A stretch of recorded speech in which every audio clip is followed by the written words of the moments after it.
મિત્રો, તમે કંઈક કરો અને લોકોને વાંધો ના હોય એવું તો ભાગ્યે જ બને.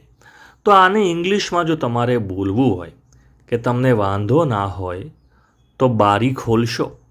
તો આ વાક્ય બનાવવા માટે બારીનું ઇંગ્લિશ આપણને આવડવું જોઈએ, ખોલવું એનું ઇંગ્લિશ આવડવું જોઈએ. તો પછી આ વાક્ય તમને 100% આવડશે. બધા જ વાક્યોમાં કોઈક ને કોઈક વાંધો બધાને છે, તો આપણે ઇંગ્લિશ એનું કરીશું કે તમે જાઓ એની પહેલાં લાઇટ બંધ કરી દેશો. કોઈ વાંધો નથી ને બંધ કરવામાં? તો આનું ઇંગ્લિશ કઈ રીતે કરવું તમારે કહેવું છે કે ક્યાંક તમારી ગાડી ક્યાંક બીજે પાર્ક કરશો તો તમને વાંધો નથી ને? તો આવું પૂછવા માટે તમારે ઇંગ્લિશમાં શું વાપરવું પડે, વાક્યો કઈ રીતે બને, ધીમે ધીમે તમે આ બધું જ આ વિડીયો જોયા પછી ચોક્કસથી કરી શકશો. આનું ઇંગ્લિશ 100% તમે બનાવી શકશો. તો શીખવા મળશે 100%. તમારે જ્યારે કોઈને પૂછવું છે કે તમને વાંધો નથી ને, હું આ વસ્તુ કરું, તમને કોઈ વાંધો નથી ને, તો આ વાક્ય જો તમારે બનાવવું હોય તો તમારે વાપરવું પડશે would you mind. Wood you mind. જુઓ, માઇન્ડનો મતલબ અહીંયા મગજ એવો નથી કરવાનો, તમારું દિમાગ તેજ છે, મગજ એકદમ જોરદાર છે, એવો અર્થ નથી. અહીંયા માઇન્ડનો મતલબ છે કંઈક વાંધો હોવ. તો વાક્ય તમારું કેવું બનશે? તમે મૂકશો વુડ યુ માઇન્ડ અને એની સાથે તમારે ક્રિયાપદ મૂકવાનું છે આઈએનજી સાથે. બરાબર છે? ઉદાહરણ સમજીએ એટલે આવડી જશે, પણ યાદ રાખો વુડ યુ માઇન્ડ સાથે તમારે આઈએનજી વાપરવાનું છે. ચલો પહેલું ઉદાહરણ સમજીએ. તમારે બોલવું છે કે તમને વાંધો ના હોય તો દરવાજો બંધ કરશો. બરાબર છે? આ દરવાજો બંધ કરશો. સૌથી પહેલાં બંધ કરવું, આના માટે જે ક્રિયાપદ વપરાય છે એ છે ટુ ક્લોઝ. ટુ ક્લોઝ એટલે બંધ કરવું. બરાબર છે? ક્લોઝ બોલો. ટુ ક્લોઝ બંધ કરવું. ચલો બીજું છે દરવાજાની વાત છે, દરવાજો બંધ કરવો છે. દરવાજાને આપણે ઇંગ્લિશમાં કહીશું ડોર. બરાબર છે? આનો ઉચ્ચાર છે ને દૂર નહીં કરતા, દૂર નહીં બોલતા આને. બરાબર છે? ગુજરાતીવાળું નથી આ. આને આપણે કહીશું ડોર. શું કહીશું? ડોર, દરવાજો. જુઓ હવે વાક્ય કઈ રીતે બને છે. તમને વાંધો ના હોય તો દરવાજો બંધ કરશો. તો સૌથી પહેલાં તમારે મૂકવાનું છે, શું મૂકશો બોલો? સૌથી પહેલાં તમે મૂકશો wood you mind. Wood you mind. શું તમને કોઈ વાંધો છે? હવે ક્રિયાપદ કયું છે? બંધ કરવાની વાત છે. બરાબર છે? દરવાજો બંધ કરશો તો વુડ યુ માઇન્ડ. ક્લોઝ એટલે બંધ કરવું. આઈએનજી મૂકવું પડશે. Would you mind closing the door. બરાબર છે? વાક્ય જુઓ કઈ રીતે બને છે. Would you mind closing the door. ઉચ્ચાર આનો લખી દઉં છું. ચલો બોલો. Would you mind closing the door. તમારે બોલવાની પ્રેક્ટિસ કરવાની છે. બોલો. Would you mind closing the door. ફરીથી. Would you mind closing the door. આંખો બંધ કરીને બોલો, આવડશે. Would you mind closing the door. પહેલું વાક્ય છે, આવડવું જોઈએ. ચલો બીજું વાક્ય. તમારે કહેવું છે કે તમને વાંધો ના હોય તો બારી ખોલશો. હવે આ જ વાક્ય તમે જાતે ટ્રાય કરો, તમને આવડી જશે. જુઓ, બારીને ઇંગ્લિશમાં શું કહેવાય? તમે બારીને ઇંગ્લિશમાં કહેશો વિન્ડો. વિન્ડો. વિન્ડો એટલે બારી. વિન્ડો. અને બીજો શબ્દ છે ખોલવું. હવે આ ક્રિયાપદ છે. ખોલવું એને ઇંગ્લિશમાં કહેવાય છે ટુ ઓપન. ઓપન એટલે ખોલવું. તો હવે તો વાક્ય આવડવું જોઈએ. બારી શબ્દ આપણને આવડી ગયો છે. તમને ખોલવું એટલે ઓપન પણ આવડી ગયું છે. ઓપનને આઈએનજી લગાવવું પડશે વુડ યુ સાથે. Wood you mind.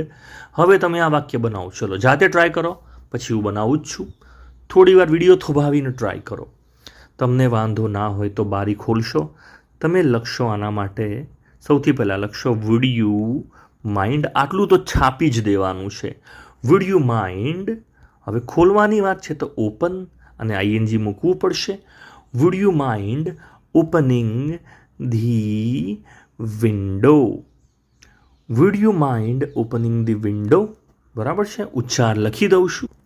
ચલો બોલો. Would you mind opening the window. Wood you mind opening the window? Wood you mind opening the window? જેટલી વાર બોલવાની પ્રેક્ટિસ કરશો ને એટલો તમને ફાયદો થશે. નેક્સ્ટ વાક્ય છે કે તમને ત્યાં જવામાં કંઈ વાંધો નથી ને? જો આનું ઇંગ્લિશ તો તમે 100% લખી શકશો, તો જાતે કમેન્ટમાં એકવાર લખી દો. આગળના વાક્યો જોઈએ. બરાબર છે? ચલો, જવું એટલે તમને ખબર છે, ટુ શું લખશો? ટુ ગો લખશો. અને ત્યાં એટલે તમે લખશો ધેર, THERE, ધેર. બરાબર છે? તો આનું ઇંગ્લિશ તમારે કમેન્ટમાં લખવાનું છે કે તમને ત્યાં જવામાં વાંધો નથી ને? ચલો આગળ. તમારે કહેવું છે કે તમને વાંધો ના હોય તો થોડો સમય માટે રાહ જોશો. બરાબર છે? ચલો, થોડો સમય. થોડો સમય તમે ઇંગ્લિશમાં કહેશો સમ ટાઈમ. સમ ટાઈમ એટલે થોડો સમય. તો આ લખી દઈએ ઉચ્ચાર. સમ ટાઈમ એટલે થોડો સમય. બરાબર છે? અને તમારે કહેવું છે રાહ જોવી. આના માટે ઇંગ્લિશમાં ક્રિયાપદ છે ટુ વેઇટ. બરાબર છે? વેઇટ એટલે રાહ જોવી. તો હવે વાક્ય બનાવી શકીએ. તમને વાંધો ના હોય તો થોડા સમય માટે રાહ જોશો. વુડ શું લખશો? બોલો. Would you mind? ક્રિયાપદ કયું છે? રાહ જોવી. તમે લખશો વેઇટ અને ING લગાવવું પડશે. Would you mind waiting? હવે થોડા સમય માટે. બરાબર છે? Would you mind waiting for? શાના માટે? Some time. Would you mind waiting for some time? ઉચ્ચાર લખી દઉં છું. ચલો, આ વાક્ય 3 વાર બોલવાનું છે તમારે. શું તમને વાંધો ના હોય તો થોડા સમય માટે રાહ જોશો. તમને કોઈ કહે છે would you mind waiting for some time? તમને કોઈ પણ વ્યક્તિ કહે તો તમારે કહેવું પડે કે હા, ઇટ્સ ઓકે, કોઈ વાંધો નથી. બોલો. હું તમને પૂછું છું would you mind waiting for some time? તમે કહેશો ઇટ્સ ઓકે, વાંધો નથી, હું રાહ જોઈશ. Would you mind waiting for some time? Would you mind waiting for some time? જો આને 4 થી 5 વાર બોલવાની પ્રેક્ટિસ કરો, દર્પણમાં જોઈને બોલો would you mind waiting for some time. જેટલી પ્રેક્ટિસ કરશો એટલો ફાયદો થશે. ચલો, તમારે કહેવું છે કે તમને વાંધો ના હોય તો તમે જે કહ્યું એ ફરીથી કહેશો. બરાબર છે?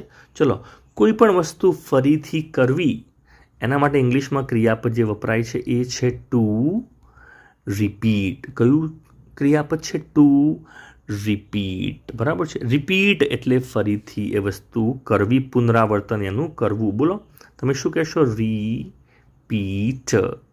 રિપીટ. હવે ત નહીં લખીએ, રિપીટ. રિપીટ. બરાબર છે? રિપીટ. અને જે કહ્યું તે હમણાં થોડી વાર પહેલાં તમે જે કહ્યું, બરાબર છે? You sad. You sad. સે એટલે કહેવું. બરાબર છે? સે એટલે કહેવું, એનું ભૂતકાળ છે. સેડ ક્રિયાપદના રૂપો છે. You sad.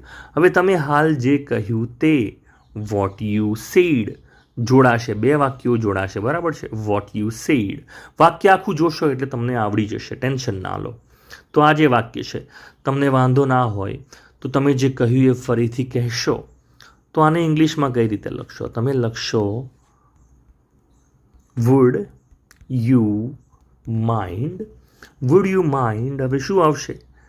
રિપીટ અને ING મૂકવું પડશે.